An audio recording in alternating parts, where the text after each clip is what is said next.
wild racing at Alabama was this week, in Talladega did not disappoint. This is On the Pedal.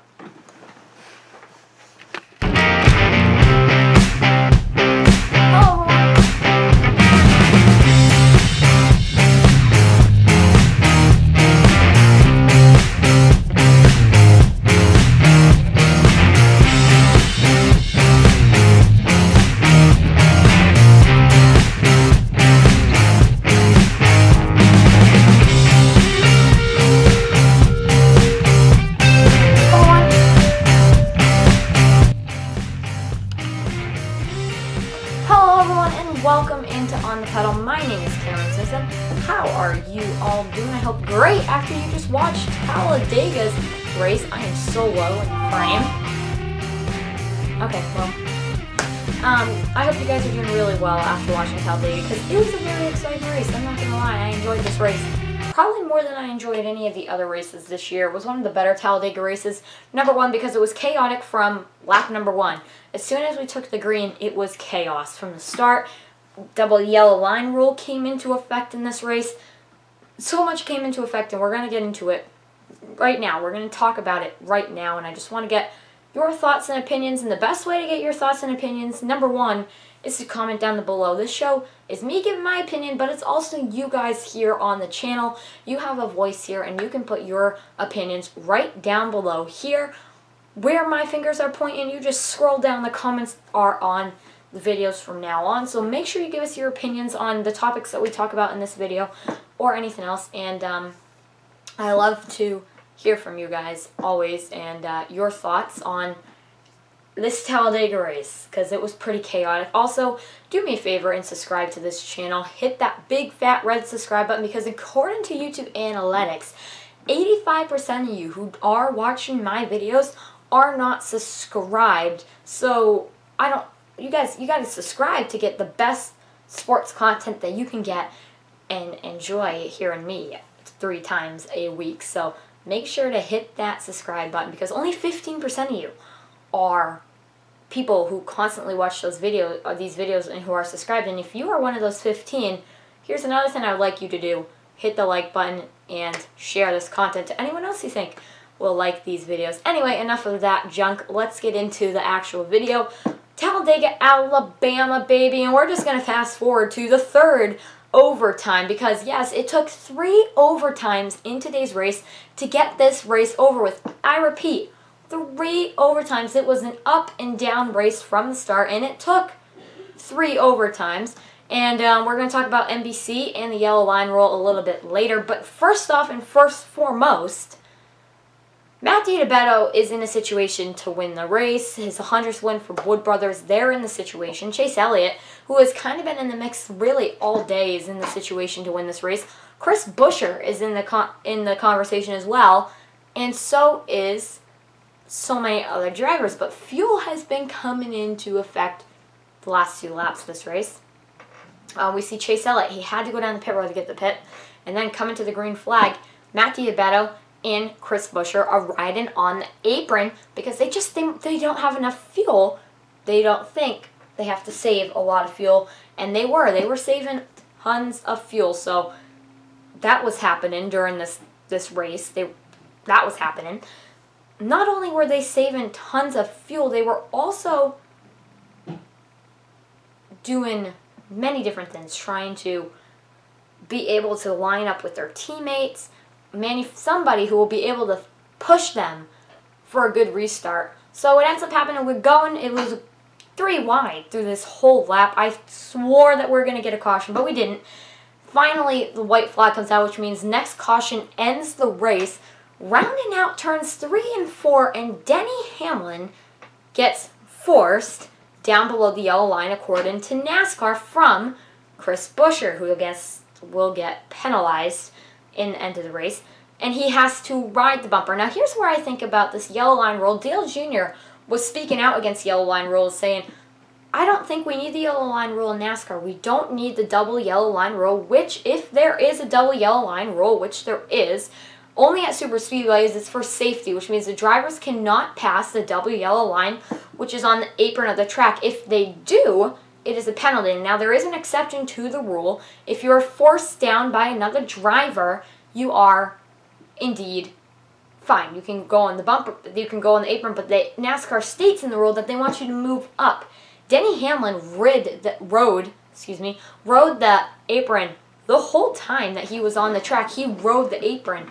He did not make an attempt to come back up. He rode the full corner on the apron, which makes me seem to wonder why. Why did he ride the full length of the track on the apron, and why didn't he decide to end it and just come out on top by running the track? Because he eventually wins the race. Matt DiBenedetto gets penalized for forcing someone below the line. Chris Buescher as well. Chase Elliott, whose penalty was declined by further view of NASCAR. But still, you need to think about this. Why is this not a penalty? And after looking about it a few times, I really think Erik Jones should have won this race, because Denny Hamlin legitimately was down in the yellow line after, I don't even know if he was forced, but they said he was, after being forced below the yellow line, but he continued to ride through the yellow line to the straightaway. That is got to be a penalty. That has to be some sort of penalty that NASCAR needs to make. It needs to be a penalty. There's no way that can be allowed. NASCAR needs to make that happen. They need to make this penalty. They did not. And it needs to be some sort of...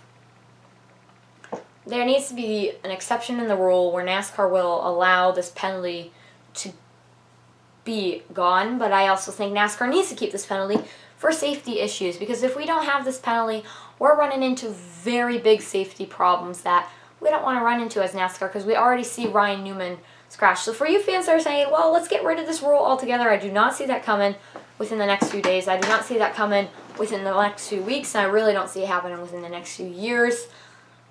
Honestly, I think we just saw a Ryan Newman crash at Daytona 500 that could have been deadly, could have been very fatal, and we're glad it wasn't, but they have to keep as many safety measures as they can at these speedways, so we have them. So we will not see NASCAR make a move to this line rule, and I actually don't think they need to. Very rarely does NASCAR have to come down to making a very controversial decision about this, and today was one of those days where they had to make the controversial decision, but it's very rarely that they do. So when NASCAR has to make it, it becomes more in the spotlight. And Matt DiBenedetto, everyone in the beginning was like, well, he should have won the race, but he wouldn't have won the race anyway. It would have been Erik Jones' first win of the year, because that's just how it would have ended up. But that's how I think on that. The other thing that happened in today's race is a lot of wrecks. Lap 1, we had a wreck. Then we had lead lap drivers get caught up in a pretty big wreck as well. So we all have to think about the points, and we're going to talk about the points in a second, but let's go through the finishing results. As we said, Denny Hamlin, no matter what you think, he clinched the win today. Congratulations to that team. Erik Jones ends up finishing second after the penalties cycle through. Ty Dillon finishes third. William Byron finishes fourth. And as I said, Chase Elliott finishes fifth after that penalty got declined from him. Ryan Newman in sixth. Tyler Reddick in seventh. John Hunter Nemechek with the top 10. Brendan Poole, I haven't said that name all year. He gets a top 10 finish for that 15 car. Ryan Preece in 10th place. Justin Haley, congratulations after doing great in the Xfinity race. Why not get a top 15 for Spear Motorsports? Austin Dillon in 12th. That's the highest playoff driver other than Denny Hamlin in this field, and that is 12th. That's how crazy this race was today. Quinn Hoff, top 15. I'm sorry if I'm saying that wrong, but great job, Quinn. Alex Bowman in 14th. Timmy Hill. Let's get Timmy Hill a top 15 today. Well, I'm saying names I probably have never said yet this year. Congratulations to Timmy Hill. Matt Kenseth, top 20. Joey Gase. Congratulations on that top 20. Brad Keselowski is another playoff driver finishing towards the back. Cody Ware, top 20. Congratulations, Cody Ware, for a top 20. And Kevin Harvick in 20th okay day for that team. They really went right to the back in the field towards the end of this race, and once they went to the back, they really weren't able, they went on the back on purpose, and after that they were never able to get that momentum back for them, but he has plenty of playoff points to carry him. Some notable finishers here that we need to talk about: Matt DiBattista, 21st after being penalized. Chris Buescher, 22nd after being penalized. Martin Truex Jr. finishes 23rd. So there's a lot of noble finishers back here, so I'm just going to kind of tell you them all. Bubba Wallace in 24th today. He was leading the race. He had a great day. Got caught up in Talladega wrecks and couldn't get his first career win. Ryan Blaney in 25th place today also was really up there running. Joey Logano, a playoff driver who got caught up in a wreck. We're going to take a look at the points in a second. Kyle Busch in 27th, another playoff contender getting caught up in some wrecks here. And Kurt Busch got caught up in a really nasty accident today. He finishes 32nd, but he's locked into the playoffs after the Las Vegas win. And Eric Almirola had a really bad day. Puts himself in a must-win scenario. I'm sure he didn't want to be in that situation. There's a look at your points. Your winner is right there, and that's it. Well, your winner was right there. He's not there anymore. Maybe I'll put him there. I don't know. Wow. But anyway, that's basically what happened in today's event. Lots happened, really, and the playoff points are being indicated right now, and they are being considered. We have one race to go, which is next week at the Roval next week. We just don't know if this, when we're going to take a look at the points again for the quest for Phoenix, are they going to make it? Are they going to make it all the way? Are they going to be able to do this? And honestly, we don't know. Well, yeah, I mean, yeah, let's go into this right now. Here are your points. I'm sorry, I froze. Take a look at this. We're going to go all the way through them, but first of all, take a look. Denny Hamlin, Kurt Busch. Denny Hamlin with this win. He's locked himself into the round of 8. Most likely, as I said in the beginning, he's going to the championship 4. It's if he can deliver at the championship 4. Kurt Busch, with his win, secures 2nd place. Honestly, as long as Harvick turns laps and doesn't wreck during pace laps, he's in. He's in no matter what. Basically, lock him in. Brad Keselowski, 41 points. He has a pretty comfortable cushion as long as he can make it to the 2nd stage. He should be fine. Truex has a decent cushion as well, but still got to be on his toes. And Chase Elliott, Alex Bowman, Joey Logano, these are where the points really start to get dicey here. If any of them have a bad day and wreck out early of this race, they can be done because Kyle Busch and Austin Dillon can point their way in if one of these guys have trouble, which is a good opportunity that one of these guys is going to have a problem. Chase Elliott is a great road racer, but anything can happen. He could have a problem. Alex Bowman has not been a great road racer, so we can see what happens. And Joey Logano's, this track has not been kind to him, and Logano is only 21 points in. Kyle Busch is 21 points out. Austin Dillon is 21 points out. Now, Kyle Busch has made himself into a pretty decent road racer, so we'll see what can happen. Can he advance to the round of 8? Fingers crossed that he can, and show the haters Ron that he can advance to the round of 8. Honestly, guys, I do think he will somewhat make it in to the round of 8. You can never count Joe Gibbs Racing and this team out. Austin Dillon I am counting out, and everyone else is in a must-win situation beyond those two, I believe. At this point, they cannot point their way in.